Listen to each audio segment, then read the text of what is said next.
नमस्कार, आप सभी का स्वागत है। आज हम बात करते हैं दुनिया के चौंकाने वाले और अनसुलझे रहस्यों के बारे में। तो अभी तक आपने इस चैनल को सब्सक्राइब नहीं किए हैं तो अभी कर ले और हाँ, घंटी के बटन को अवश्य दबाएं ताकि अगले वीडियो की जानकारी आप तक आसानी से पहुंच सके। रामेश्वरम के तैरते पत्थरों का रहस्य। हिंदू पौराणिक कथाओं में बताया गया है कि श्री राम ने अपनी पत्नी सीता को रावण से बचाने के लिए श्रीलंका पहुंचने के लिए एक फ्लोटिंग पुल का निर्माण करवाया था।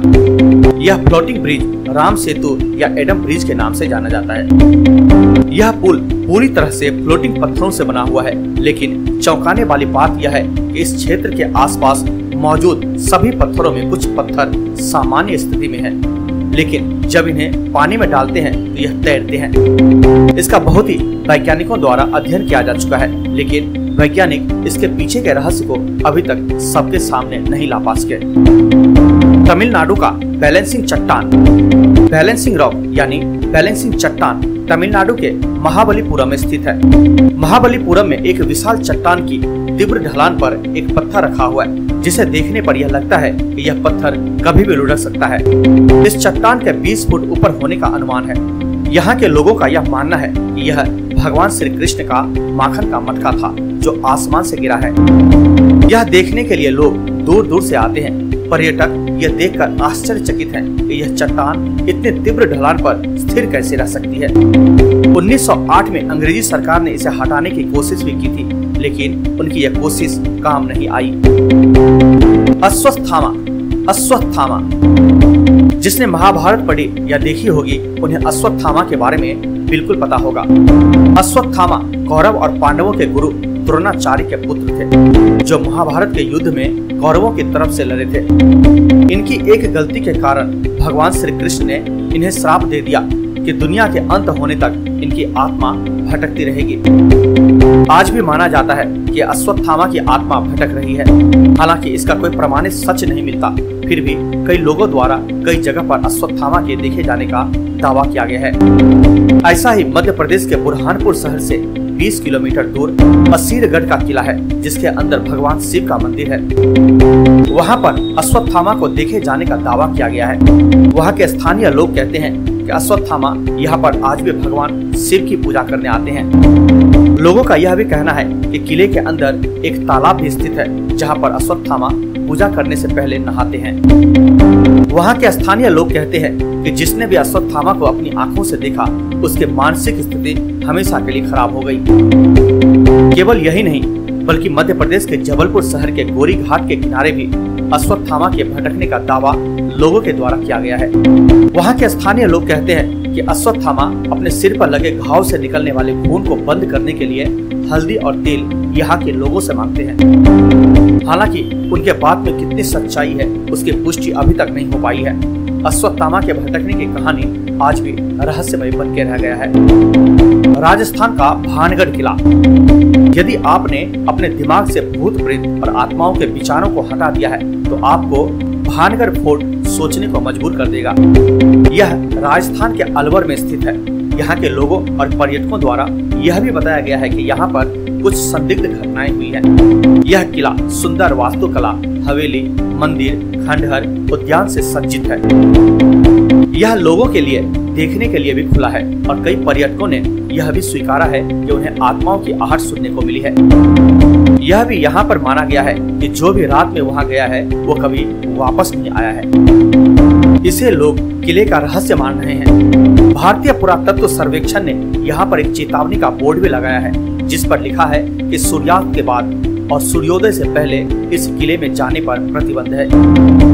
The dancing plague of 1518। Strasbourg शहर में 1518 में गर्मियों के दिनों में एक महिला ने सड़क पर भयानक तरीके से नाचना शुरू कर दिया और रुकने का नाम ही नहीं लिया।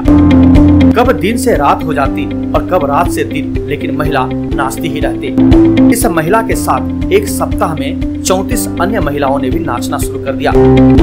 यह संख्या एक महीने में 400 तक पहुंच गई, लेकिन महिलाएं नहीं रुकी। इन महिलाओं को देखकर यही लगता था कि इनमें किसी आत्माओं ने वास कर लिया है। नाचने का न ही कोई मौका था और न ही कोई वजह। महिलाओं की नाचते नाचते हालत खराब होने लगी। कई महिलाओं की तो मौत भी हो चुकी थी। इन्हें रोकने के लिए धार्मिक पुरोहितों को बुलाया गया और साथ में स्थिति को नियंत्रण में करने के लिए डॉक्टरों और वैज्ञानिकों को भी बुलाया गया। इस घटना पर सभी लोगों का अलग अलग मानना है। कोई कहता है कि यह एपिलेप्सी है तो कोई इसे मानसिक रोगी कहने लगा। इसके पीछे कई वजह और कारण बताए गए, लेकिन कोई संतोषजनक जवाब नहीं दिया गया। समुद्र के नीचे द्वारिका, भगवान श्री कृष्ण की नगरी, जहाँ पर उन्होंने अपने जीवन के अंतिम समय बिताए थे, वह थी द्वारिका, जो गुजरात के काठियावाड़ क्षेत्र में अरब सागर के द्वीप पर स्थित है।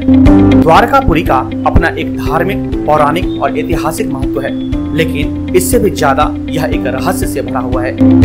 आज भी लाखों की संख्या में लोग यहाँ पूजा करने के लिए आते हैं, लेकिन आज जो मंदिर द्वारका में स्थित है वह असल में भगवान श्री कृष्ण द्वारा बसाई द्वारका नहीं है। कहा जाता है कि भगवान श्री कृष्ण द्वारा बसाई गई द्वारका उनके मृत्यु के बाद समुद्र में विलीन हो गई। आज भी वैज्ञानिक इस मंदिर को महाभारत कालीन निर्माण नहीं मानते हैं। उनका भी यही मानना है कि श्री कृष्ण द्वारा बसाई गई द्वारिका समुद्र में डूब गई होगी और शायद उसका अवशेष आज भी मौजूद होगा। इसी वजह से काफी शोधकर्ताओं ने पुराणों में वर्णित द्वारिका के रहस्य का पता लगाने का प्रयास किया। इन्होंने इन तथ्यों के आधार पर वर्ष 2005 में एक अभियान शुरू किया, जिसमें भारत के नौसेना की मदद से समुद्र के गहराई में भगवान श्री कृष्ण द्वारा बसाए गए द्वारिका के अवशेष का खोज शुरू हुआ। हालांकि समुद्र के गहराई में जाने के बाद कुछ छटे कटे पत्थर, लगभग 200 अन्य प्रकार के नमूने मिले, लेकिन इससे यह तय नहीं हो पाया कि यह वही नगरी है जिसे भगवान श्री कृष्ण ने बसाया था। आज भी यहाँ पर कई स्कूबा डाइविंग द्वारिका के रहस्य का पता लगाने के लिए समुद्र की गहराई में जाते रहते हैं। आज भी भगवान श्री कृष्ण द्वारा बसाई गई असल द्वारिका लोगों के लिए एक रहस्य ही बनकर रह गया है। नाजका लाइन्स, नाजका रेगिस्तान, दक्षिणी पेरू। पेरू में स्थित इस रेगिस्तान में कुछ इस तरह की आकृतियां बनी हुई है जो चौंकाने वाली है। यह मनुष्यों, पौधों और जानवरों की लगती है। इसके अलावा यहाँ पर कुछ सीधी रेखाएं भी देखने को मिली है। माना जाता है कि यह रेखाएं 200 ईसा पूर्व से इसी तरह मौजूद हैं। ये लाइनें करीब 500 वर्ग किलोमीटर में फैली हैं। हेलीकॉप्टर की मदद से इन्हें और साफ साफ देखा जा सकता है। इसके बारे में ऐसा भी कहा जाता है यहाँ दूसरे ग्रह से आई UFO उतरे थे, जिसके चलते सतह पर इतनी संरचनाएं बनी थी।